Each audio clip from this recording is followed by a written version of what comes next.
మొదట ఇవాళ అయ్యప్ప తత్వాన్ని గురించి తెలుసుకునే ప్రయత్నం చేద్దాం. నిజానికి దీక్ష వేరు, తత్వం వేరు కాదు.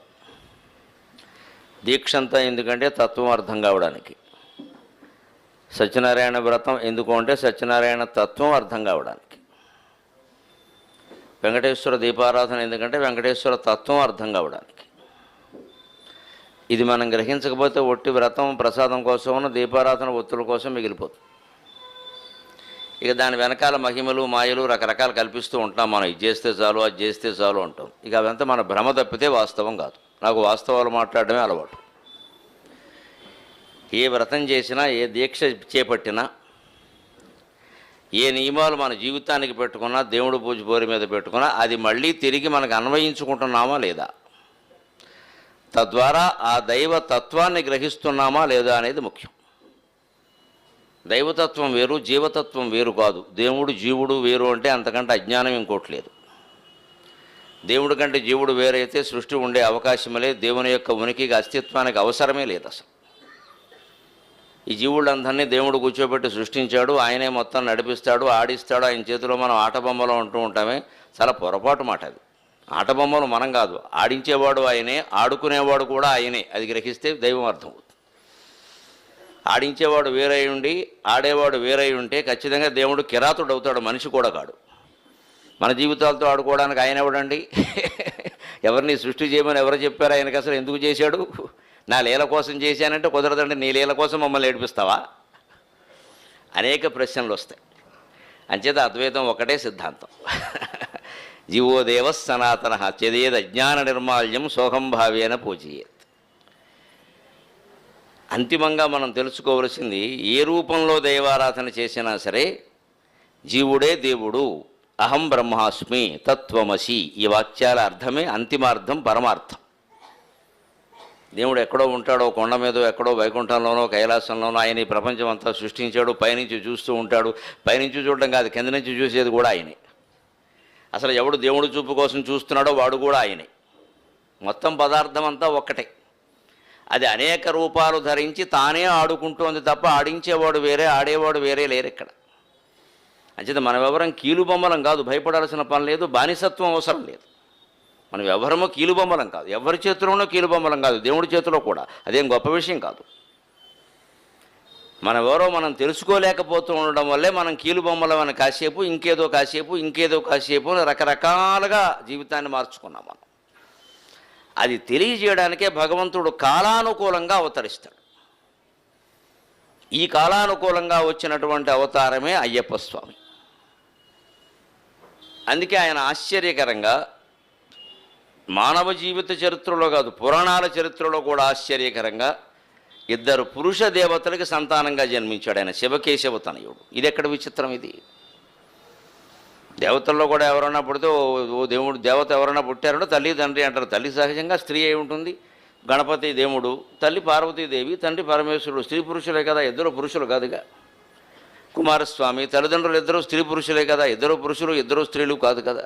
మరి ఒక అయ్యప్ప స్వామికి మాత్రం ఇద్దరు పురుషులు తల్లిదండ్రులు ఎలా అవుతారండి? ఆ అవతార రహస్యం అంతా అందులోనే ఉంది. శివకేశవతనయుండై, శివకేశవతనయుండై, నవనవ సోపాన సరసి నాళీకంబై. దేవాలయంలో అయ్యప్పను దర్శించినప్పుడు నాలో పొంగినటువంటి పద్యం ఇది. అయ్యప్ప ఆలయం కాబట్టి అందరూ భక్తులు సంతోషిస్తారని ఈ పద్యాన్ని చెబుతున్నాను.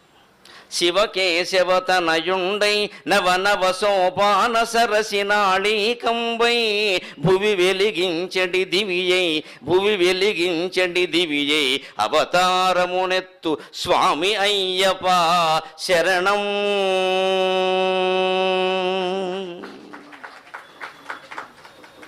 శివకేశవతనయుండై, నవనవ సోపాన సరసి నాళీకంబై, భువి వెలిగించడి దివియై, భువి వెలిగించడి దివియై, అవతారమునెత్తు స్వామి అయ్యప్ప శరణం. శివకేశవులకు తనయుడుగా ఆయన ఎందుకు జన్మించాడు అంటే భగవంతుని యొక్క తత్వంలో భగవంతుని యొక్క శక్తికి సమర్థతకి సాధ్యం కాని పని అనేది ఉండదు. అక్కడ పురుషులకి సంతానం కలుగుతుంది, కేవలం పురుషుడికి కలుగుతుంది, కేవలం స్త్రీకి కలుగుతుంది, ఇద్దరు పురుషులకి కలుగుతుంది, ఇద్దరు స్త్రీలకి కలుగుతుంది, ఎవ్వరూ లేకుండానూ కలుగుతుంది. మానవ శరీరాలు ఇతర జీవుల శరీరాలు వేరు, భగవంతుడు ధరించినటువంటి శరీరం వేరు, భగవత్ సంకల్పం వేరు. ఘటనాఘటన సమర్థుడు అంటారు భగవంతుడు. అందుకనే దేవీ భాగవతంలో అయితే కర్తుం అకర్తుం అన్యథా కర్తుం అంటారు. మన ముందున్న మహిషాసురమర్దిని అమ్మవారిని ఏమంటారు అంటే కర్తుం అకర్తుం అన్యథా కర్తుం. కర్తుం అనుకున్నది అనుకున్నట్టు చేయడానికి. దానికి ఏదైనా ఆటంకాలు వచ్చాయనుకోండి భయపడతాం. ఊళ్ళోకి వెళ్ళి అమ్మ ఏదో పిల్లాడు పెళ్లి తలపెట్టామమ్మ ఏదో ఇబ్బందులు వస్తేనే కాస్త జరిగేలా చూడంటే నీకెందుకే నేను చూసుకుంటా అని చేసేస్తుంది ఆవిడ. అకర్తం కొన్ని జరగకూడని ఉంటాయి, మనకి ఇష్టం లేనివి జరుగుతాయి, జీవితంలో సహజంగా జరుగుతాయి. ఇష్టమైనవి జరిగితే జీవితం ఎలా అవుతుంది? తలచినదే జరిగినదా దైవం ఎందులకు, జరిగినదే తలచిదివా శాంతి లేదు నీకు అన్నాడు మహాకవి. తలచిందల్లా జరిగితే దైవం ఎందుకంటే పని లేక, మనం అనుకున్నదల్లా అయిపోతే దేవుడు ఎందుకు? పోనీ జరిగినదే తలచితివా, గతంలో ఏదో జరిగింది, నిన్నేదో జరిగింది, మొన్న ఏదో జరిగింది కాదు. కొంతమంది పాపం ఉంటారు దురదృష్టవంతులు, 5 ఏళ్ల క్రితం 10 ఏళ్ల క్రితం 30 ఏళ్ల క్రితం జరిగినవి కూడా గుర్తు తెచ్చుకుని మరీ బాధపడుతూ ఉంటారు. ఆ క్యాసెట్ మళ్ళీ ఎందుకు వేసుకోవాలి? అసలు పని ఏమిటి? ఎవరు అడగకుండానే వేసేసుకుని ఇంకా ఇంకా ఇంకా లోపలికి వెళ్ళిపోతూ ఉంటారు కుళ్ళిపోయి. ఎవరన్నా వచ్చినా కూడా ఏమండి బాగున్నారు కదండి సుఖంగా అంటే, ఇప్పుడు అంటే బాగున్నామండి, ఒకప్పుడు ఎలా ఉన్నా, ఎందుకు వచ్చిన గొడవ అది అంటే ఏమిటి? ఆ దుఃఖం, ఆ బాధ, ఆ అవమానం ఏదో మనస్సులో పడింది ఉంది, అది వదలట్లేదు మనస్సుని. కాబట్టి బాధ ఎక్కువ అవుతుంది. అందుకని ఎప్పుడు అవి గుర్తు చేసుకోకూడదు మనం. అందుకే జరిగినదే తలచితవా శాంతి లేదు నీకు అన్నాడు. అందుకే మన ఆలయ వ్యవస్థ మానవ జీవితంలో అనేక రకాల కష్టసుఖాలు అవకతవకలు ఉంటాయి. కాబట్టి కాస్త ఎప్పుడు మనస్సుకు అలా అనిపించినా సరే మన పూజా మందిరంలోకే మనం వెళ్ళి అమ్మా ఇదిగో నేను చిత్తశుద్ధితో ప్రయత్నం చేస్తున్నానమ్మా కానీ పని జరగడం లేదు అంటే కర్తం ఆ పని చేయిస్తుంది ఆవిడ. ఇదేదో జరిగి నా కొంప ముంచేలా ఉందమ్మా, నా సంసారం ఆరిపోయేలా ఉందమ్మా అని భగవంతుని ప్రార్థిస్తే, అమ్మవారిని ప్రార్థిస్తే అది జరగకుండా చేస్తుంది. కేవలం భక్తుల కోసమే, కేవలం ప్రార్థన కోసమే. అందరికీ చెయ్యరు, అందులో అనుమానం ఇలా. అడగందే అమ్మైనా పెట్టదు, అమ్మవారైనా అంతే. ఆ మాత్రం అడగడానికి కూడా ప్రయత్నం చేయకపోతే అలాగ మనం కూర్చుండగానే వర్షం అనుగ్రహ వర్షం కురవాలంటే అలాగే వర్షం కురవాలంటే మనం ఇంట్లో ఉంటే కురవదుగా, బయటికి వెళితేనే కురుస్తుంది. వర్షమైనా బయటికి వెళితే కురుస్తుంది. గొడుగు అడ్డం పెట్టుకుంటే కురవదు. అంటే ఆ మాత్రమైనా ప్రయత్నం చేయాలి కదా. మనం బయటికి వెళ్తే వాన నేరుగా మన మీద పడాలి అంటే మనం బయటికి వెళ్ళాలి. అనుగ్రహ వర్షమైనా అంతే. ఆ మాత్రం నమస్కారం కూడా చేయకుండా, ప్రార్థన కూడా చేయకుండా, ఏదో ఆకో పువ్వు అక్కడ పెట్టుకి నా ఇంతకంటే ఏమి విజయలేనమ్మా అని ఒక మాటైనా అనుకుంటే ఎలా కురిసేస్తుంది అనుగ్రహ వర్షం? అలా అయితే లోకం అందరి మీద కురవాలి ఏ ప్రయత్నం లేకుండా. అది ఆ ప్రయత్నమే ప్రార్థన. అలాగే అకర్తం, ఇది జరిగితే నా కొంపలు అంటుకుపోతాయమ్మా, నాకు చాలా ఇబ్బంది ఇది, కానీ జరిగేటట్టుందమ్మా, నా ప్రయత్నంతో నేను దీన్ని ఆపలేకపోతున్నాను, నువ్వే దయ తల్లి, నువ్వే కాపాడుతావు అంటే తప్పకుండా అర్థం అది జరగకుండా చేస్తుంది. ఇంకో రకమైన కోరికలు ఉంటాయి మనకి, జరగాలి కానమ్మా అలా కాదు ఇలా జరగాలని. అంటే మనం రూట్ మ్యాప్ వేస్తాం. ఇక్కడ జీపీఎస్ పెట్టుకుని కారులో పెడుతుంటే చూడండి, ఒక్కోసారి అందులో ఏదో వస్తుంది, మనం కాస్త పక్కకి వెళ్ళిపోతాం, మళ్ళీ అక్కడి నుంచి రూట్ మారుతుంది. అదే మారదు, ఓ తిడుతుంది, సరిగ్గా వెళ్ళలేదు, oh it's okay you can go like this అంటుంది. నేను చెప్పినట్టుగా నువ్వు వెళ్ళలేదు విరమోహం, అందుకని ఫోన్లే వెళ్ళావు, సరే నీ మీద నాకు జాలి, అందుకని ఇక నుంచి చెబుతున్నాను మళ్ళీ మ్యాప్ వేస్తుంది. జీపీఎస్కి మన మీద జాలి ఉంటే అఖిలాండ కోటి బ్రహ్మాండ నాయకుడికి జాలి ఉండదు. అందుకని మనం ఏదో జరిగిందమ్మా జరగాలి, కానీ ఇలా కాదు అలా జరగాలి అంటే అలాగే జరిగేలా చేస్తుంది. జరగడమే కదా కావాల్సింది, ఇలా కాదు అలా జరగాలి అంతే కదా, మంచిది అలాగే జరిపిస్తుంది. ప్రార్థన ఎప్పుడు అంత బలీయమై, ప్రార్థన మనస్సులోంచి వస్తుంది. మాట రూపంలో వచ్చిన మాట వచ్చేది మనస్సులోనే కదా, మాట వచ్చేది మనస్సులోంచే కదా. అంచేది మనస్సు పెట్టకుండా ప్రార్థన ఎలా చేస్తాం? మనం చాలా విచిత్రమైన మనుషులం. మన మనస్సులు అగ్రం కాకుండానే బోల్డు దండకాలు చదివేస్తూ ఉంటాం, బోల్డు సహస్రనామాలు చదివేస్తూ ఉంటాం. మొత్తం లలితా సహస్రం చదువుతుంటే మన దృష్టి అంతా ఎక్కడుందంటే చైతన్యార్జ్య సమారాధ్య అది వస్తే దగ్గరికి వచ్చినట్టు అయిపోతుంది. ఇంకా విష్ణు సహస్రం చదువుతున్నాం, సహస్రార్చి సప్తజ, అమ్మయ్య ఇంకా 4 శ్లోకాలు అయిపోయినట్టే, బందరాళ్ళే వండేసుకోవచ్చు, తినేయచ్చు. అందులో మళ్ళీ 10 పారాయణలు 20 పారాయణలు లెక్కలెట్టుకున్నాం అనుకోండి, ఇంకా పూర్తిగా మనస్సు ఆ లెక్క మీదే ఉంటుంది. ఇంకా ఇప్పుడు 1 అయింది, 2 అయింది, ఇంకా 2 అయితే ఈ అయితే అని అడుగునే కంటే మొత్తం మానేయడం మంచిది. అనాసక్తిగా ఏ పనైనా చేయడం కంటే మొత్తం మానేయడమే మంచిది. ఈ అనాసక్తి మనస్సుకు ఎందుకు వస్తుంది అంటే మనం భారం పెంచేసుకున్నాం. దాన్ని బండిల్ ఆఫ్ వర్క్ అంటే చూడండి, ధాన్యం బస్తాల బండి మీద వేసినట్టుగా మనం చేస్తున్నాం. పారాయణ అనేది ఇది 100 సార్లు చేయాలి, 100 మంది చేయాలి, 100 రోజులు చేయాలి, 100 ఇది సినిమా శతదినోత్సవం అవుతుంది, పారాయణ కాదు ఇది. ఈ లెక్కలు వేసుకున్నాం మనం. ఇంకా రాని వాళ్ళని చెప్పించాం, వాళ్ళు రారమ్మా, వాళ్ళు అదో రకం, ఇవి వచ్చినప్పుడు రెండో రకం, దానికే ఉంది. అసలు మనం రావడం కంటే రాని వాళ్ళని ఏదో అనడం మీద ఉంది మన దృష్టి. వాళ్ళు రారమ్మా అంటున్నాం, ఇదేదో పెద్ద గొప్ప విషయం కింద భావించడం, రాని వాళ్ళని ఏదో అంటాం. అక్కడి నుంచి ఆవిడ అంతకంటే నన్ను సరిగ్గా పిలవలేదు, అదొకటి. ఇన్ని అహంకారాలు ఉన్నాక ఇంకా పారాయణ అనవసరం. నన్ను సరిగ్గా పిలవలేదు, ఆవిడ పిలవాలి ఎందుకని, మనం ఇన్ని ఉన్నాక అనవసరం. ఇంకా ఇక్కడ ఒక కార్యక్రమం జరుగుతుంది, మనకి ఇష్టమైతే వెళ్ళడం, లేకపోతే లేదు. ఒకరు పిలవడం ఏంటి, దేవుడి పెళ్ళికి అందరూ పెద్దలే అంటారు. దేవుడి పెళ్ళికి ఎవరిని పిలవలేదని అనుకోకూడదు. పెడితే నీకేమొచ్చింది, వెళ్ళకపోతే నీకేమొచ్చింది, ఊరుకో అంతే. ఆ మనస్సు లగ్నం కావాలి అంటే ఈ షరతులు ఉండకూడదండి ఎప్పుడు కూడా. ఈ ఇన్నిసార్లు చేయడం, ఇలా చేయడం, ఈ పద్ధతులు, ఈ నియమాలు నిష్టలు అనేవి ఉన్నాయి, ఇవి ఇబ్బంది పడతాయి. కానీ అదే నియమాలు అదే నిష్టలు మన మనస్సు క్రమశిక్షణ కలిగిస్తాయి. ఈ అంకెలు కాదు. అయ్యప్ప దీక్షలో ఉండే నియమాలు లాంటివి ఉన్నాయే, ఇది అయితే కానీ నేను అన్నం తిన్నాం, ఇది ఇలాగే కూర్చుంటా, పొద్దున స్నానం చేసి ఈ బట్ట కట్టుకుని ఇలా చేస్తా, నేల మీదే పడుకుంటా, బ్రహ్మచర్యం పాటిస్తా, ఒక పూటే తింటా, రెండో పూట ఏవో పళ్ళు తింటా లేదా పాలు తాగుతా, ఈ నియమాలు ఉన్నాయే మన క్రమశిక్షణకి, మన ఆరోగ్యానికి కూడా పనికొస్తాయి. అందుకే కలికాలంలో చాలామందికి ఇంద్రియ నిగ్రహం ఉండదు. కాబట్టి స్వామి శివకేశవ తనయుడై ఆవిర్భవించి 40 రోజుల దీక్ష పేరు మీద ఇంద్రియ నిగ్రహం ఎలా ఉండాలో నేర్పుతున్నాడు మనకి. అయ్యప్ప దీక్షలో మొదటి రహస్యమే అది, మూల రహస్యమే అది. ఇంద్రియ నిగ్రహం అనే దీక్ష చేపట్టిన వాళ్ళు, చేపట్టని వాళ్ళు కూడా దీక్ష అనే ప్రధానమైన విషయం కాదు. ఈ ఇంద్రియ నిగ్రహం మనకుందా? నేల మీద పడుకోవడం, చెప్పులు కూడా లేకుండా ఉండడం, ఎంత దూరమైనా అలాగే ఉండడం, బ్రహ్మచర్యం పాటించడం, గృహస్థులై అయి ఉండి కూడా అటు వారికి ఇబ్బంది, ఇటు వీరికి ఇబ్బంది. ఎక్కడో దూరం యాత్రకి వెళ్ళడం, మళ్ళీ అందులో కూడా ఈ మధ్య మహాపాదయాత్ర అని మొదలుపెట్టారు. ఇక 5 వరకు నడకే, ఎంత కష్టం అది. అయినా చేస్తున్నారు, దానికి తగిన ఏవో ఏర్పాట్లు చేస్తున్నారు. ఎంతైనా కష్టమే కదా. మధ్యలో ఎన్ని ఏర్పాట్లు చేయాలి, నడిచి వెళ్ళడం అనేది చాలా కష్టం. వీటి వల్ల మనకు మనస్సులో కలిగే ఒక భావన ఏమిటి అంటే, ఇంత క్లిష్టమైన పని నేను చేయగలిగాను కదా, ఈ బోడి జీవితాన్ని నేను ఎదిరించలేనా, ఈ సమస్యలకు ఎంత భయపడాలా, ఇది అనిపిస్తుంది. కార్తీక మాసంలోనూ మార్గశిర మాసంలోనూ భయంకరంగా చలి, పర్వతాలను కూడా వణికించేంత చలి ఉన్న రోజుల్లో 4 గంటలకు లేచి స్వామియే అని చెప్పి నేను స్నానం చేసేసాను కదా. కొడుకో కూతురో అల్లుడో కొమ్మో ఎవరో నన్ను బెదిరిస్తే నేను బెదరాలా? ఆ చలికి తట్టుకున్నవాడిని దీన్ని తట్టుకోలేను, నేను బెదిరించలేను ఆ మాత్రం. ఎవరైనా సరే ఇవాళ మన జీవితాలు ఎలా ఉన్నాయంటే, 10 సంవత్సరాల వయస్సు వచ్చే వరకు కొడుకు మనకి భయపడతాడు. వీడి ఇల్లు బంగారంగానే వాడికి 20 ఏళ్ళు వచ్చాక వాడికి మనం భయపడుతున్నాం. వాడేం చేస్తాడు? మన భయం అలా ఉంది పరిస్థితి. ఎందుకంటే పరువు, ప్రతిష్ట. ఈ భయాలను తొలగింపజేసేదే దీక్ష, ఈ భయాలను తొలగింపజేసేదే భగవద్భక్తి. అది కాలానుకూలంగా ఈ కాలంలో చాలా మనస్సుల్లో బలహీనతలు ఎక్కువ. కృతయుగంలో ఇన్ని బలహీనతలు ఉండవు, త్రేతాయుగంలో కూడా ఉండవు, ద్వాపర యుగంలో కూడా ఉండవు, ఈ యుగంలోనే ఎక్కువ.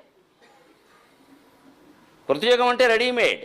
కృతయుగం దాని పేరే కృతయుగం, రెడీమేడ్, తయారైపోయింది. తయారైన మనుషులు వాళ్ళందరూ వైకుంఠంలోనో కైలాసంలోనో తయారై కిందకు వచ్చారు, సుఖంగా ఉంటారు. వాళ్ళకి అసలు మనసులో ఆలోచన రానే రాదు. అందుకని కృతయుగంలో ఎలా ఉంటుంది, నా రాజ్యం నైవ రాజాసీత్న దాండ్యో నచ దాండిక ధర్మేనైవ ప్రజా సర్వా రక్షంతి స్వపరస్పరం అని ఉంటుంది. నా రాజ్యం అనేది ఉండదు, ప్రత్యేకంగా అవసరం లేదు. నైవ రాజాసీత్, ఎవరు ప్రత్యేకించి పరిపాలించాల్సిన అవసరం లేదు. 5 ఏళ్లకోసారి ఎన్నికల ముందు సర్వే ఫలితాలు, ఎగ్జిట్ పోల్సు, స్పెషల్ పోల్సు అన్నీ ఉండవు, ఇంకా ఏమీ ఉండవు. అసలు రాజ్యమే లేదు, రాజు లేడు, పరిపాలన కూడా అవసరం. ఎందుకంటే ప్రజలందరూ ధర్మేణైవ ప్రజాసర్వ రక్షంతి స్వ పరస్పరం. ఒకరి ఆస్తి ఒకరు ఆక్రమించినప్పుడు, ఒకరిని అన్యాయంగా మరొకరు ఎవరు దూషించినప్పుడు ప్రభుత్వం పని ఏమిటండి అసలు? ప్రభుత్వం ఎందుకు? అందరికీ వచ్చేటువంటి సామాన్యమైనటువంటి కష్టాలు ఏమి ఉంటాయో వాటిని తీర్చడానికి కదా. అందరికీ అవసరాలు కొన్ని ఉంటాయి. రోడ్డు అనేది ఉంది, నీ అవసరం నా అవసరం కదా, అలాగని నీకు నాకు అవసరమే. ప్రత్యేకంగా నీకు అవసరం లేదు రోడ్డు మీద మనం ఎవరం పడుకోం. కానీ నడవడానికి నీకు కావాలి, రోడ్డు నాకు కావాలి. నేను రోడ్డు ఏమంటే నువ్వేమంటావు, నేను ఎందుకు వేయాలి, నేను ఒక్కడనే నడిచానా అంటావు. నన్ను ఏమంటే నేను ఎందుకు వేస్తాను, నీ ఒక్కడనే నడిచానా, ఊళ్ళో అందరూ ఉండడం పట్ల. అంచేది ఊళ్ళో అందరికీ ఉపయోగపడేది ఒకటి ఉండాలి కదా, ఊరందరికీ సంబంధించింది అదే పంచాయతీ. ఇక అది దాడితే జిల్లా పరిషత్తు, అది దాడితే రాష్ట్రం, అది దాడితే కేంద్రం. అంతకంటే ఏముంది ప్రభుత్వం. లేకపోతే ఎందుకు కృతయుగంలో ఈ పని ఉండదు. ఎందుకంటే ఇంటి ముందు దారి వేయడానికి, దానికోసం త్యాగాలు చేయడానికి అందరూ సిద్ధంగా ఉంటారు.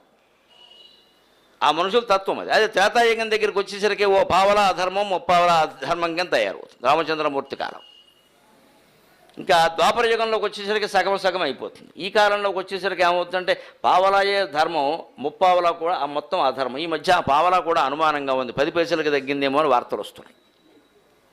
అసలు పావలా కూడా ఉంది అని.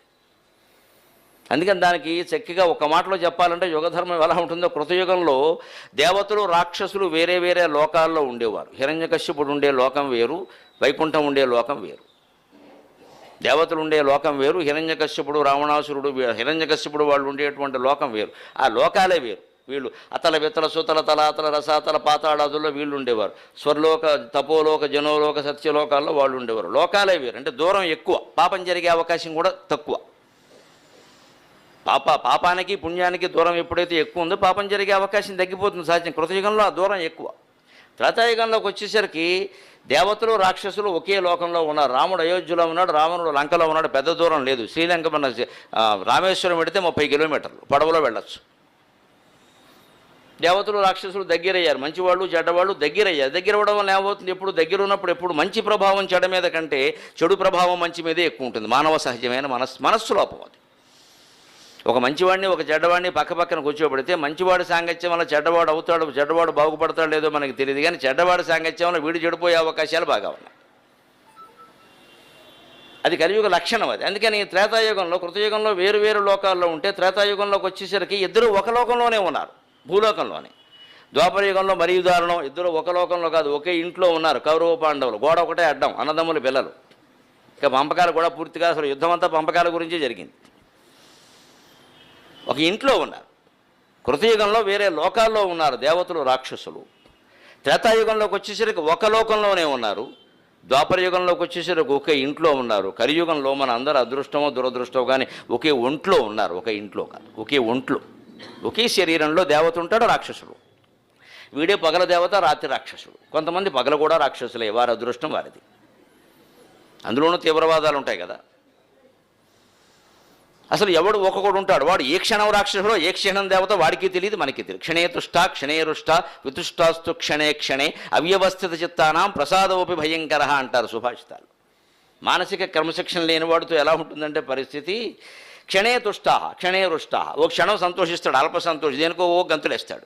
రెండో క్షణం కోప్పడిపోతాడు, ఎందుకు కోప్పడతాడో తెలియదు. వాడికి ఏదో జరిగిందంటే చిన్నపాటు అవమానం, నన్ను పిలవలేదంటాడు, లేదా పిలిచాక నన్ను గుర్తించలేదంటాడు, నాతో మాట్లాడలేదంటాడు. చాలు, ఎదు చాలు, వాడు బాధపడడానికి అది చాలు. ఎంతసేపు అహం అహం, నేను నేను, నన్ను గుర్తించడం, నాతో మాట్లాడడం, ఇదే ముఖ్యం ఇక్కడ. ఆ గుర్తింపులో మళ్ళీ తేడాలు ఉంటాయి, గుర్తించినా కూడా తేడాలు ఉంటాయి. వారిని గుర్తించినట్టుగా నన్ను గుర్తించలేదు. వారికి పెద్ద దండ వేశారు, నాకు చిన్న దండ వేశారంట. వారికి ఎక్కువ సమయం ఇచ్చారు, నాకు తక్కువ సమయం ఇచ్చారంట. వారి పేరు పూర్తిగా చెప్పారు, నా పేరేమో ఇనీషియల్స్ మాత్రమే చెప్పాడంటాడు. ఏదో రకంగా అనదలుచుకుంటే అనేకం ఉంటాయి. ఇదే అహం పీడిస్తూ ఉంటుంది మనిషిని. ఈ గుర్తింపు గౌరవం కోసం పడే తాపత్రయం అంతా. అందుకని ఎక్కడో అక్కడ ఈ అహం అనేది వచ్చేస్తుంది మనకు ఖచ్చితంగాను. అందుకని ఒకే అవ్యవస్థిత చిత్తానాం అంటే అర్థం అది. క్షణే తుష్ట క్షణే రుష్ట, కాసేపు ఆనందంగా ఉంటాడు, కాసేపట్లో కోపం వచ్చేస్తుంది.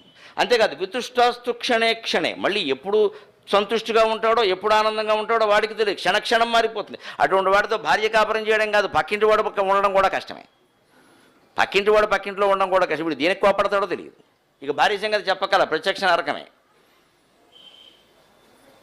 అందుకే వీళ్ళ మనుషులు, ఇలాంటి మనుషులతో ఎలా ఉంటుందంటే అవ్యవస్థిత చిత్తాన, మానసిక క్రమశిక్షణ లేదు కాబట్టి వాటితో పరిస్థితి ఎలా ఉంటుందంటే ప్రసాదోపి భయంకరగా. వాడు ఎప్పుడైనా మన మీద అనుగ్రహం చూపినా కూడా అది కూడా అనుమానించాల్సిన విషయమే అన్నాడు.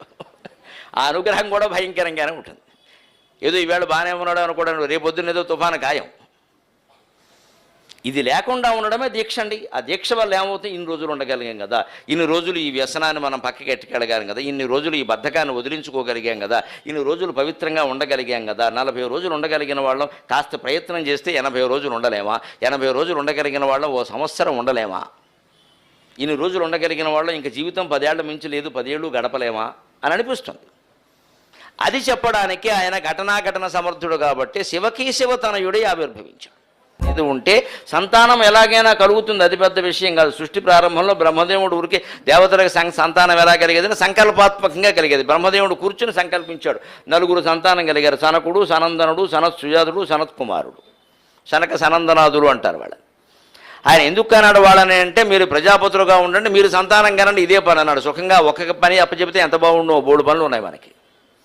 వాళ్ళు నలుగురిని కానీ ఆయన చెప్పింది ఏమిటంటే మీరు సంతానం కనండి, ఇది ఒక్కటే పని, సృష్టిని వృద్ధి చేయడానికి మీరు వేరే పనే లేదన్నాడు. కానీ వాళ్ళెంత వైరాగ్యవంతులు, జ్ఞాన వైరాగ్యాలు కలిగిన వాళ్ళంటే ఆ సనక సనందనాలు నలుగురు పుట్టాక తండ్రి పిలిచి స్వయంగా మీరు పెళ్ళిళ్ళు చేసుకోండి, మీకోసం ఆడవాళ్ళను కూడా నేను సృష్టిస్తాను, మీరు సంతానాన్ని కనండి అంటే నీకంటే పని లేదు, మాకు కూడా ఏం పని లేదా అన్నారు వాళ్ళు. అంత జ్ఞానం వాళ్ళకి. తండ్రిని మించిన జ్ఞానం, బ్రహ్మదేవుడిని మించిన జ్ఞానం బ్రహ్మజ్ఞానం, బ్రహ్మదేవుడిని మించిన జ్ఞానం బ్రహ్మజ్ఞానం. బ్రహ్మజ్ఞానం బ్రహ్మదేవుడు కూడా ఉండదు, ఎందుకంటే ఆయన చతుర్ముఖ బ్రహ్మ, ఆయనకి బ్రహ్మజ్ఞానం ఉండదు. బ్రహ్మకు అతీతమైన వాడినే బ్రహ్మజ్ఞానం. బ్రహ్మజ్ఞానం కలగాలంటే బ్రహ్మదేవుడిని మించిపోవాలి. బ్రహ్మదేవుడికి మళ్ళీ సృష్టి నేను చేస్తున్నాను, ఇది నా సృష్టి, ఈ మమకారాలు ఉన్నాయి, అవి లేనివాడు బ్రహ్మజ్ఞానం అంటే, అవి లేకపోవడం. ఇంక మరి బ్రహ్మజ్ఞానం అంటే ఏమిటి? బ్రహ్మకు కూడా అతీతమైన జ్ఞానం. బ్రహ్మదేవుడు లాంటి వాడు కూడా నా శరీరమే నేను, ఇదో పురుష శరీరం, ఇంకో స్త్రీ శరీరం, ఈ రెండింటి మధ్య ఆకర్షణ అని మాట్లాడుతున్నాడు, ఇంకా బ్రహ్మదేవుడు ఏమిటి? అందుకని ఆ కుమారుడు తండ్రినే అడిగారు, మమ్మల్ని ఎందుకయ్యా రొంపులో దించుతావు, మళ్ళీ సృష్టి సృష్టి అంటే మాకు ఇదేం వద్దు, మాకు ఇదంతా మిథ్య, బ్రహ్మ సత్యం జగన్ మిథ్య, మాకు అర్థమైపోయింది, నీ గొడవ ఏదో నువ్వు చూసుకో, మేము నీకు సహకరించాం, మమ్మల్ని ఏమనద్దు అంటే వాళ్ళని శపించాడండి. చూడండి ఆయన కోపం ఎలా ఉంటుందా, నా మాట కాదంటారా, వచ్చేసింది అహంకారం.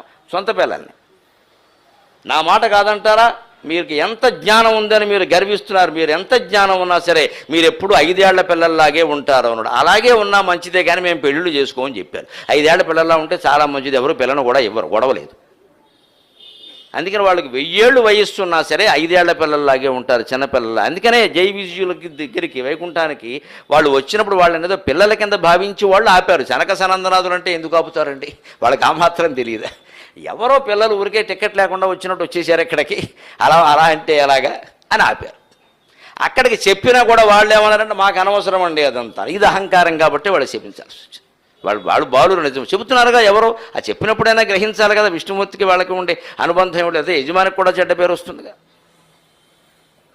అందుకని ఈ కలియుగంలో ఈ లక్షణాలు ఉంటాయి కాబట్టి ఆ సంకల్పాత్మక సంతానం అలా ఉంటుంది కాబట్టి శివకేశవ తనయుడుగా సంకల్పాత్మక సంతానంగా అయ్యప్ప ఆవిర్భవించాడు.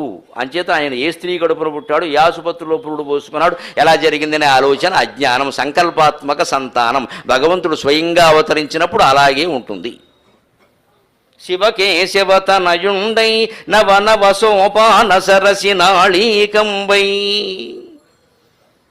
అయ్యప్ప లోపల విగ్రహాన్ని మీరు గమనించండి, 18 మెట్లు ఉంటాయి. కొండ మీద మెట్లే ఇక్కడ పెట్టారు, ప్రధానమైన మెట్లు అవి. ఎందుకు 18? మన సాహిత్యంలోనూ మన సంస్కృతిలోనూ 18కి చాలా గొప్ప అర్థం ఉంది. భారత యుద్ధం, భారతంలో పర్వాలు, అంతకంటే కూడా గొప్ప విషయం భగవద్గీతలో అధ్యాయాలు 18. ఆ అధ్యాయాలను గమనించండి. వ్యాస మహర్షి ప్రతిదానికి యోగం యోగం అని పేరు పెట్టాడు. అర్జున విషాద యోగం, సాంఖ్యయోగం, జ్ఞానయోగం, కర్మయోగం, భక్తి యోగం, ఇలా అన్నిటికీ యోగాలు. యోగం ఏమిటండి? విషాదం కూడా యోగమా? భక్తి యోగం, జ్ఞానయోగం, కర్మయోగం ఒప్పుకుంటాం. విషాద యోగం ఏమిటండి? మొట్టమొదటే విషాద యోగం. అర్జున విషాద యోగం ఏమిటండి? విషాదం యోగం ఎలా అవుతుంది? యోగం బాగులేకపోతే వచ్చేది కదా విషాదం. మా యోగం బాగులేక మాకు ఈ బాధ వచ్చింది అంటారు, కానీ యోగం బాగుంటే సుఖం వస్తుంది. కానీ భగవద్గీతలో ఆశ్చర్యకరం ఏంటంటే మొట్టమొదటి యోగమే విషాద యోగం. అసలు మనిషికి దైవయోగం పట్టాలంటే విషాదం వచ్చి తీరవలసిందే. కష్టం వస్తేనే దేవుడు గుర్తొస్తాడు, అందులో అనుమానం ఎలా అందరికీ తెలుసు. అందుకే మొట్టమొదటిది అర్జున విషాద యోగం. సరిగ్గా అక్కడి నుంచి వరుసగా ఉండేటువంటి 18 యోగాలే 18 మెట్లు. వాటి విషయం నేను తర్వాత చెబుతాను. ఆ దీక్ష నియమాల గురించి వచ్చినప్పుడు ఆ మెట్లు రహస్యం అంతా చెబుతాను. సరిగ్గా భగవద్గీతలో ఉండే 18 యోగాలే 18 మెట్లు. ఆ 18 మెట్టు వరకు వెళ్ళాము అంటే అక్కడికి వెళ్ళగలిగిన వాడు అయ్యప్పలో లీనమైపోతాడు. ఇంకా ఆయన జీవితంలో అదే కోరుకోవాలి. ఇంకా మళ్ళీ వెనక్కి వచ్చేసి నేను 20 సార్లు వెళ్ళా, 30 సార్లు వెళ్ళా, ఇదంతా ఊరికి గిన్నీస్ బుక్ రికార్డు. ఈ మాటలు చెప్పకూడదు అసలు. ఇదంతా ఊరికే మళ్ళీ లెక్కలు చెప్పుకోవడానికే పనికొస్తాయి. అంత వెళ్ళాం, నిజమే, ఇరుముడు వేసుకున్నాం, పెట్టుకున్నాం, 18 మెట్లు ఎక్కాం, అక్కడ చేయవలసిన కార్యక్రమం ఏదో మన మనస్సులో ఎవరో మార్పు వచ్చిందా? మొత్తం చివరాజ్ఞ మోక్ష సన్యాస యోగంలో అర్జునుడికి కలిగిన జ్ఞానం మనకు కలిగిందా? మరి కలగనప్పుడు ఈ మెట్లన్నీ ఎక్కడం దేనికి? ఊరికే ఆయాసం కాకపోతే ఎక్కడ?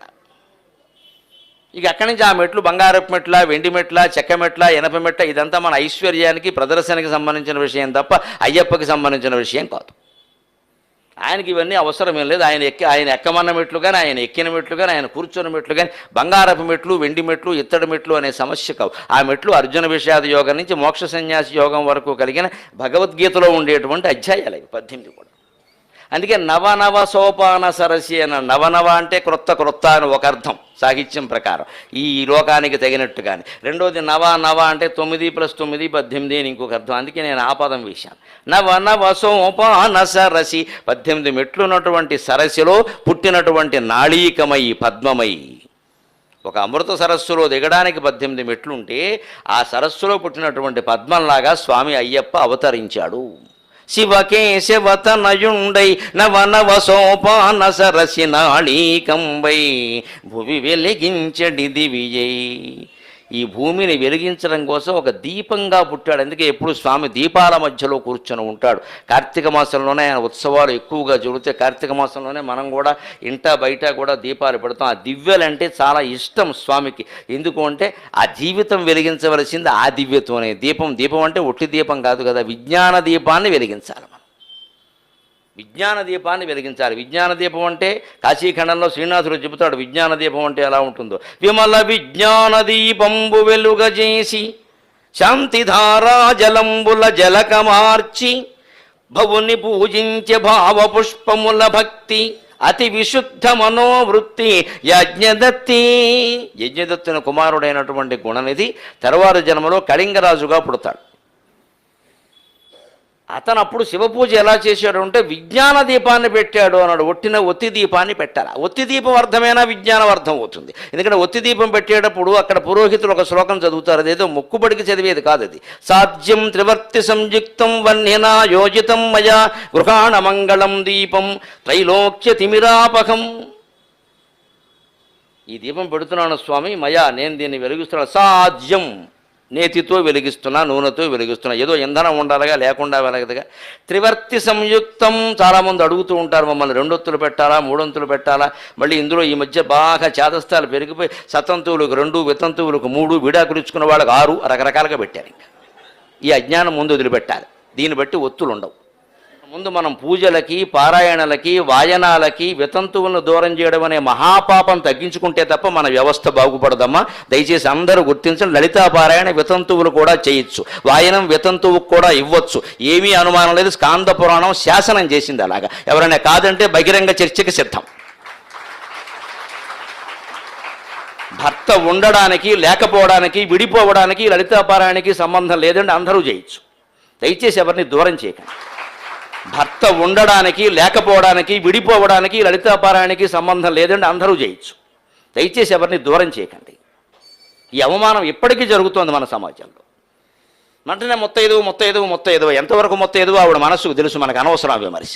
ఇది కాదు కావలసింది. ఇక్కడ భర్త బతుకుండడం ఒక్కటే ప్రధానమైన విషయం కాదమ్మా, కాపురం బాగుండాలి కదా. అది పైగా ఈ అవమానాలు ఎక్కువ ఆడవాళ్ళ ద్వారానే జరుగుతాయి. ఇది మరీ దారుణం. ఎవరునో వేరే వాళ్ళని అనుకోకల, మనమే చేస్తున్నాం ఇవన్నీ. మన ఇంట్లో వాళ్ళకే చేస్తున్నాం. మనం దండం పెట్టాలంటే అనుమానం, మొహం చూడాలంటే అనుమానం, ఎదురొస్తే అనుమానం. తల్లిని మనం గౌరవించలేకపోతున్నాం, అక్కని మనం గౌరవించలేకపోతున్నాం వితంతు అనే కారణం చేత. మొగాడి విషయంలో అలా ప్రవర్తించట్లేదు. ఏ మొగాడైనా కనపడితే మీ ఆవిడుందా పోయిందా అని అడిగామా? ముందు సమాజంలో రావాల్సిన మార్పు ఇదండి. లలితా పారాయణకు కానీ కుంకుమ పూజకు కానీ వితంతువులు అన్ని విధాలా అర్హులు. ఎవరికైనా అనుమానం ఉంటే బహిరంగ చర్చకి సిద్ధం. వ్యాసుడు ప్రమాణం, స్కాంద పురాణం ప్రమాణం. ఇది మనం అర్థం చేసుకోవాలి. దాన్ని చాలా స్పష్టంగా చెబుతాడు ఆయన. ఏవం వ్రత సమాయుక్త విధవాపి శుభామత. స్కాంద పురాణంలో చెప్పిన మాట కాశీఖండంలో ఉంటుంది. ఏవం వ్రత సమాయుక్త విధవాపి శుభామత పతిలోకమవాప్నోతి న భవేత్ క్వాపి దుఃఖభాక్. జీవితాంతం భర్త పిల్లలు అనే కుటుంబ వ్యవస్థను నమ్ముకుని తన జీవితాన్ని త్యాగం చేసింది ఆవిడ. ఆవిడ్ని వితంతు అని అంటారేమిటే? అపి శుభామత, అయినప్పటికీ ఆవిడ శుభమే అన్నాడు ఖచ్చితంగా. ఆవిడ శుభమూర్తి. ఆవిడ మీరు ఏ రకంగా అవమానించద్దు. విధవాపి శుభామత. అంతేకాదు పతిలోకమవాప్నోతి. తప్పనిసరిగా ఆ భర్త అయిన వాడు ఏ పుణ్యాలు చేసి ఏ లోకానికి వెళ్ళాడో కేవలం కుటుంబానికి సేవ చేసిన కారణంగా ఈవిడ ఏమీ చేయకపోయినా ఆ లోకానికి వెడుతున్నాడు. అంత పుణ్యం చేసింది ఆవిడ. అంతేకాదు నా భవేత్ కవాపి దుఃఖభాక్. ఇంట్లో ఉన్న కొడుకులకి కోడళ్ళకి కూతుళ్ళకి అల్లుళ్ళకి బంధుమిత్రులకి చెబుతున్నాడు వ్యాసుడు. ఆవిడ కన్నీళ్లు పెట్టిందంటే ఇల్లు మొత్తం గొడ్డుపోతుందని చెప్పాడు. నా భవేత్ కవాపి దుఃఖభాక్. ఎట్టి పరిస్థితుల్లో ఆవిడ కన్నీళ్లు పెట్టకుండా చూడమన్నాడు. మనం శకునాల పేరు మీద రకరకాల విషయాల పేరు మీద వితంతువుల్ని పైకి అవమానించకపోయినా లోపల భావంతో ఉంటున్నామంటే మన లలితా సహస్ర పారాయణలు పనిచేస్తాయి. అసలు అమ్మవారు మొత్తైదువు కాబట్టి ఆవిడ మొత్తైదువు అవ్వాలి. అయితే అమ్మవారి స్త్రీ అమ్మ, మగాళ్ళు ఎవరో గుళ్ళోకి వెళ్ళకండమ్మా, మేమందరం అనర్హులం అయిపోతాం. అదేమిటిది? అదేం మాట? అమ్మవారి స్థితి మనకు ఉంటుందా? మన సంస్కృతిలో ఎప్పుడు వీరు బతుకుండడం, వారు పోవడం, వీరు ఎలా ఉండడం, ఇవేవి ముఖ్యం కాదండి. మనస్సు, సంస్కారం అది ముఖ్యం. అది ఒక్కడే మనం పక్కన పెట్టి ఈ సాంకేతిక విషయాలు పట్టించుకుంటాం మనం. అంతేకాదు ఇంకో మాట చెప్పాడు చాలా ఘాటుగా, ఉమాసు నా గంగయాతయా భేదక యా నారీ పతిదేవత ఉమా శివ సమాసాక్షాత్ తస్మాత్తాం పూజయేద్బుధక. నా గంగయాతయా భేదక, గంగా నదికి ఆవిడికి తేడా లేదన్నాడు. అందుకే పూర్వకాలపు పద్ధతుల్లో ఉన్న వాళ్ళందరూ ఇప్పటికీ వితంతువులైన పెద్దవాళ్ళని గౌరవించాలని గంగా భాగీరథి సమానురాలైన అక్కగారికి నమస్కారములు అందించవలను రాస్తారు ఉత్తరంలో, గంభాస అని రాస్తారు. అంత గౌరవించారు. గంగానదితో ఎందుకు పోల్చారు? గంగానదికి భర్త లేడు, వెరు వ్యాఖ్యానాలు చేయకండి. గంగానది నది అయితే భర్త సముద్రుడు, లేకపోవడం ఏంటి? అది నది అని మీరు అనుకుంటే భర్త సముద్రుడు. గంగానది స్త్రీ అని, స్త్రీ రూపంతో ఉందని చెప్పాలి. గంగ అంటే నది, నదులన్నిటికీ భర్త సముద్రుడే మన పద్ధతి ప్రకారం. భర్త లేకపోవడం, పైగా మామూలు వాళ్ళ భర్తలు ఉంటారు పోతారు. గంగానది భర్త సముద్రుడు, భూమి పోయినా ఆయన పోడు, భూమి కూడా ఆయనలోకే పోతుంది. గంగానది నిత్యమొత్తేదు,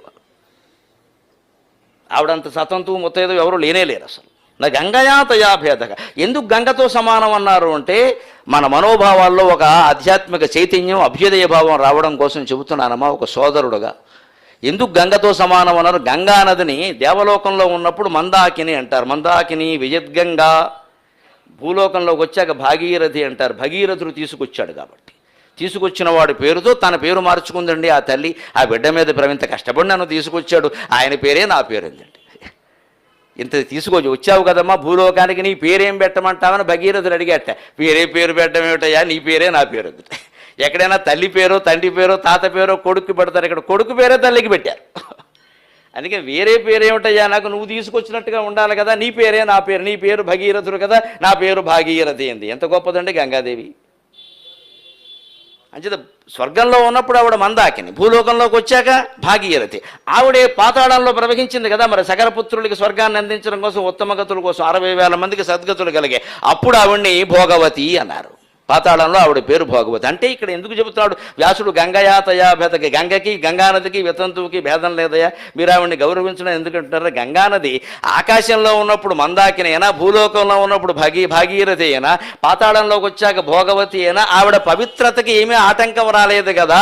అలాగే ఈవిడికి భర్త ఉన్నా లేకపోయినా ఈవిడికి ఏమీ గౌరవం తగ్గవలసిన అవసరం లేదు. అందుకని గంగా భాగీరథి సమానులు. గంగ భాగీరథి అయినప్పటికీ తన గౌరవాన్ని కోల్పోనట్టే సతంతువైనా వితంతువైనా స్త్రీ గౌరవాన్ని తగ్గించాల్సిన అవసరం లేదండి. అందుకు మన శాస్త్రమే అంగీకరించదు. మనం కావాలని అహంకారంతో చేసే పనులు ఇది పురుషాహంకారం కూడా కాదు. విచిత్రం, స్త్రీలే ప్రవర్తిస్తారు ఇలా. అంటే పురుషులైనా స్త్రీలైనా అందరం మార్చుకోవలసిన విషయం. పైగా ఏమంటున్నాడు? ఉమా శివ సాక్షాత్, ఆవిడ సాక్షాత్ గౌరీదేవితో సమానం అన్నాడమ్మా. ఇప్పుడు బొట్టెట్టాలో పెట్టకూడదు, వాయన ఇవ్వాలో ఇవ్వకూడదు మీరే నిర్ణయించుకోండి, నేను చెప్పక్కల్లా. ఉమా శివ సాక్షాత్, ఆవిడ సాక్షాత్ గౌరీదేవితో సమానం. అంతేకాదు తస్మాత్తాం పూజయేద్ బుధగా, కాస్త జ్ఞానం ఉన్నవాడు ఎవడైనా సరే ఆవిడని పూజిస్తాడు అన్నాడు. పూజించవలసిన వాళ్ళని అగౌరవిస్తుంటే మన ఇంట్లో శుభాలు ఎలా జరుగుతాయండి? స్త్రీలను గౌరవించడం అంటే ముత్తైదువులను గౌరవించడం కాదమ్మా. స్త్రీ ఏ స్థితిలో ఉన్నా గౌరవించడం. పెళ్ళవని, కాకపోని, విడిపోని, వితంతువని మనకు అనవసరమైన విషయాలవి. ఆవిడ వ్యక్తిత్వం, ఆవిడ సంస్కారం, ఆవిడ విద్య, అది ఏదో మనకు అవసరం అండి. దాని గురించి గౌరవిస్తాం. మిగిలిన విషయాలు మనకి దేనికి? మగాడ విషయంలో ఎంత వ్యక్తిగతమో ఇక్కడ అంతే. ఈ కలికాలంలో రకరకాల దురాచారాలు, సాంఘిక దురాచారాలు వ్యాపిస్తాయి కాబట్టి అనేక రకాలుగా భగవంతుడు కూడా మళ్ళీ అవతరిస్తూ ఉంటాడు. అసలు ఎందుకు వచ్చిన గొడవయ్యా? ఈ తల్లి తండ్రి సంతానం ఏమీ లేకుండా 2 మగవాళ్ళకు పుట్టానయ్యా, నన్ను ఎవడైనా దేవుడు కాదండేమో చూడమని అయ్యప్ప సవాల్ చేస్తున్నాడు మొహమాట వెళ్ళా. భగవత్ సంకల్పం ఉంటే ఏదైనా సాధ్యమే. నాకు స్త్రీతో సంబంధమే లేదయ్యా, అసలు పుట్టుకలోనే నాకు స్త్రీ లేదు. ఇద్దరు మగవాళ్ళే, మీరు స్త్రీ అనుకోండి, పురుషులు అనుకోండి, దేవుడికి ఇవన్నీ ఎందుకు ఉంటాయ్యా? అది స్త్రీ పురుషులకు అతీతమైనటువంటి తత్వం కదా. అది ఒక తత్వం రెండైంది, కానీ స్త్రీ అని పురుషుడని భేదం చెబితే అలాగా. అందుకని భువి వెలిగించడి దివియే. అందుకే మనం 3 ఒత్తులు పెట్టాలని సాధ్యం. త్రివర్త సంయుక్తం అంటే 3 ఒత్తులు ఏమిటంటే 3 దారపోగులు కలిపి ఒక ఒత్తుగా పేనతరాల పేరణంలో భౌతికం, మానసికం, ఆధ్యాత్మికం 3 ఉన్నాయి. సరిగ్గా మన హిందూ ఆచారాలు ఉంటాయి. భౌతికం ఏమిటంటే 3 దారపోగులు కలిపి పేనితే ముందు ఒత్తి గట్టిగా ఉంటుంది, వెంటనే సన్నగా ఉందనుకోండి అది వెంటనే కాలిపోతుంది. కాలిపోకుండా ఉండాలంటే కాస్త బలంగా ఉండాలి. అందుకని 3 దారపోగులు కలిపి ఇలా మెలిపెట్టమన్నారు. అది త్రివర్తి సంయుక్తం. అందులో మానసికం ఏమిటంటే 3 ఒత్తులు మెలిపెట్టుంటే ఇలా వంకర టెంకరగా ఉంటుందమ్మా, అది ఒయ్యారంగా ఇలా ఉంటుంది. ఆ దీపం వెలుగుతూ ఉంటే నూనె ప్రవహించడానికి వీలుగా ఉంటుంది, చూడడానికి అందంగా ఉంటుంది, మానసిక అనుభూతి. ఇక ఆధ్యాత్మికం ఏమిటంటే ఆ 3 దారపోగులు ఉన్నాయే వాటిని సంస్కృతంలో గుణం అంటారు. గుణం అంటే మనకి సద్గుణము దుర్గుణముతో పాటుగా గుణం అంటే పోగు, దారము, తాడు అని కూడా అర్థం ఉంది. అంచేది ఆ 3 పోగులు ఏమిటయ్యా అంటే ఒకే ఒత్తిలో ఉండే 3 పోగులు మెలిపెట్టేమే. ఆ 3 ఏమిటయా? సత్వగుణం, రజోగుణం, తమోగుణం. ఈ 3 మెలిపెట్టి దగ్ధం చేసేసి త్రిగుణాతీతంగా ఎదిగితేనే నీకు జ్ఞానం కలుగుతుంది. ఇది దీపం రహస్యం.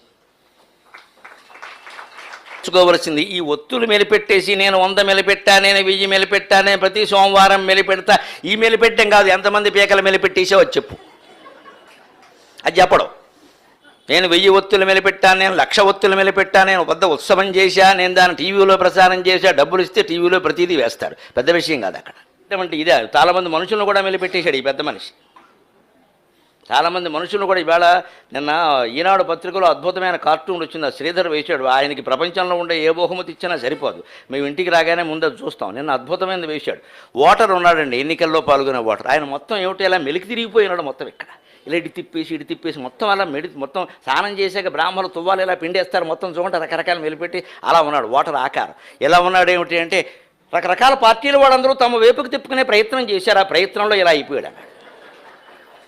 మరి వాడు వైపు వీడు వైపు తిప్పేస్తుంటే వాడు ఏమైపోతాడు? ఓటర్ మొత్తం తిరిగిపోయాడు. అద్భుతమైన కార్టూన్, నిజంగా ఒక చమత్కారమైన కార్టూను ఎంత తత్వజ్ఞానం అందిస్తుందో గమనించదు. కేవలం హాస్యం జోక్ అనుకోవద్దండి. అది చూస్తే ముందు విఘ్నేశ్వర పూజ చేసినట్టే మనసుకు ఆనందంగా ఉండదు. ఏదో నవ్విస్తాడు కాసేపు, మనసుకు ఆనందంగా ఉండదు, రోజంతా హాయిగా పడిపోతుంది. ఎంత గొప్పదండి అది. వీళ్ళు తిప్పేస్తే ఇక ఇంతకంటే ఓటర్ని నాయకులు ఎంత బాధ పెడుతున్నారనే దాన్ని మాబోటిగాళ్ళం 1000 పద్యాలు రాసినా చెప్పలేము ఆ విషయాన్ని. ఒక్క మాటలో చెప్పాడు. ఒక బొమ్మ మొత్తం కాళ్ళు ఇలా తిరిగిపోయి, పొట్టు ఇలా తిరిగిపోయింది, మళ్ళీ పీకెట్టి తిరిగిపోయింది 3 వైపులకి. ఇదేమిటి వీడు ఇలా ఉన్నాడు అంటే పార్టీల అందరూ తమ వైపుకి తిప్పుకునే ప్రయత్నం చేశారు, ఈయన పరిస్థితి ఇలా అయిందన్నాడు. అంచేది మెలిపెట్టడం అంటే అదే తిప్పేసి నేను మెలిపెట్టా, 100 ఒత్తులు మెలిపెట్టా, 1,00,000 ఒత్తులు ప్రదర్శన చేశా. ఎందుకు? దేనికి? అది తమో గుణాన్ని, రజోగుణాన్ని, సత్వగుణాన్ని కలిపి పేనావా, దాన్ని మొత్తం దగ్ధం చేశావా. దీపం కదండి. దగ్ధం అంటే అంటించేయడం కాదు, వెలిగించడం కూడా కదా. ప్రమాదం జరిగితే అంటించాడంటాం, దీపం పెడితే వెలిగించాడంటామండి. దీపం అంటించాడనం కదా, దీపం ముట్టించాడంటాం. దీపం అంటించాడు అనం కదా మనం. దీపం వెలిగించాడు, మహా అయితే దీపం ముట్టించాడు. అదే కొంపలు అంటిస్తే అంటించాడంట, కొంప వెలిగించాడనం. వెలిగించడం శుభ్రంగా కాల్చేస్తే. అంటే ఈ త్రిగుణాల ద్వారా మనం కొంప వెలిగిస్తున్నావా, కొంప అంటిస్తున్నావా?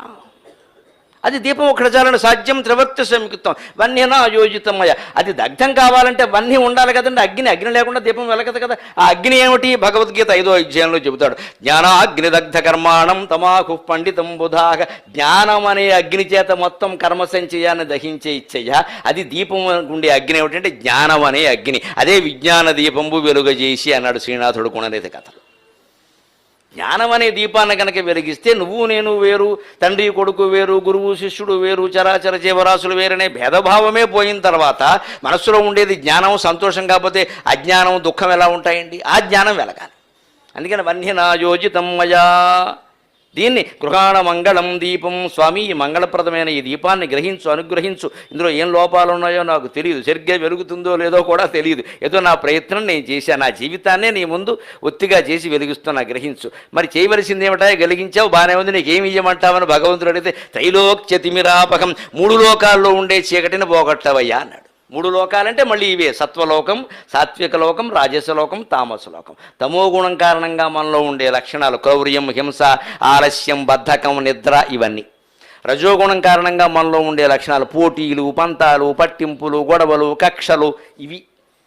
సత్వగుణం కారణంగా మనలో ఉండే లక్షణాలు మంచివే ఉంటాయి, కానీ సత్వగుణంలో కూడా 2 ఇబ్బందులు ఉన్నాయి.